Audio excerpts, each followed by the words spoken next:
સુરતના કતારગામ વિસ્તારમાં આવેલી એનબી જ્વેલર્સની દુકાનમાં એક યુવક રિવોલ્વર લઈને ઘૂસી ગયો હતો। લૂંટના ઈરાદે આવેલા યુવકને જોઈને જ્વેલર્સનો સ્ટાફ ગભરાઈ ગયો હતો। દરમિયાન જ્વેલર્સના માલિકે હિંમત કરતા સ્ટાફે યુવકને ઝડપી પાડ્યો હતો, જેનો દુકાનમાં રહેલા સ્ટાફે વિડીયો પણ ઉતાર્યો હતો। ત્યારબાદ જાણ થઈ હતી કે રિવોલ્વર જ નકલી હતી, માત્ર લાઇટર રિવોલ્વર હતી।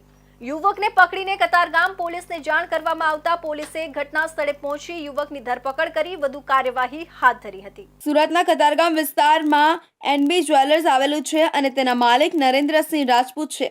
બપોર બાદ એક યુવક રિવોલ્વર લઈને જ્વેલર્સના શોરૂમમાં ઘૂસી ગયો હતો। યુવકના હાથમાં રિવોલ્વર જોઈને મહિલા સ્ટાફમાં ડરનો માહોલ છવાઈ ગયો હતો। દરમિયાન જ્વેલર્સના માલિક નરેન્દ્રસિંહે હિંમત કરીને રિવોલ્વર લઈને આવેલા યુવકનો હિંમતભેર સામનો કર્યો હતો, જેની સ્ટાફે પણ મદદ કરી હતી, જેથી રિવોલ્વર લઈને આવેલા યુવકને પકડી પાડવામાં સફળતા મળી હતી। યુવકને પકડીને તેના હાથ બાંધી દેવામાં આવ્યા હતા અને આ અંગે કતારગામ પોલીસને જાણ કરવામાં આવી હતી। ઘટનાની જાણ થતાં કતારગામ પોલીસનો કાફલો ઘટનાસ્થળે દોડી ગયો હતો। યુવક પાસે રહેલી રિવોલ્વરની તપાસ કરતા એ લાઇટર હોય તેવું સામે આવ્યું હતું, જ્યારે યુવકનું નામ વિક્રમ દાનાભાઈ કાંગડ અને તેની ઉંમર 19 વર્ષ હોવાનું જણાવ્યું હતું। કતારગામ પોલીસે યુવકની ધરપકડ કરી વધુ કાર્યવાહી હાથ ધરી હતી। એનબી જ્વેલર્સ બાપા સીતારામ ચોકડી પાસે મારી દુકાન આવી। મારી દુકાનની અંદર 2:30 વાગે એક ભાઈ આવ્યા, તેને 3 તોલાની આજુબાજુ સેટ પસંદ કર્યું।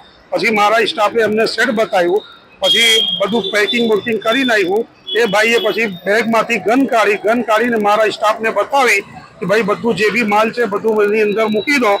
પછી અમે લોકો જે છે ને થોડી સાવધાની રાખીને એ ભાઈને પકડી પાડ્યું।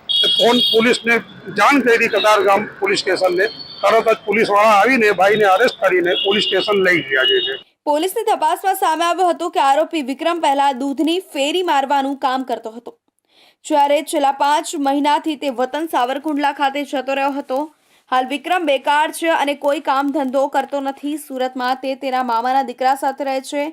જ્વેલર્સની નજીકમાં જ રહેતો હોવાથી 2 દિવસ પહેલા તેણે જ્વેલર્સના શોરૂમ પર જઈને એક સોનાનો હાર બુક કરાવ્યો હતો અને જેની તે ડિલિવરી લેવા પહોંચ્યો હતો અને તેના રૂપિયા ન આપવા પડે તે માટે તેણે આ કારસ્તાન કર્યું હોવાની શક્યતા છે।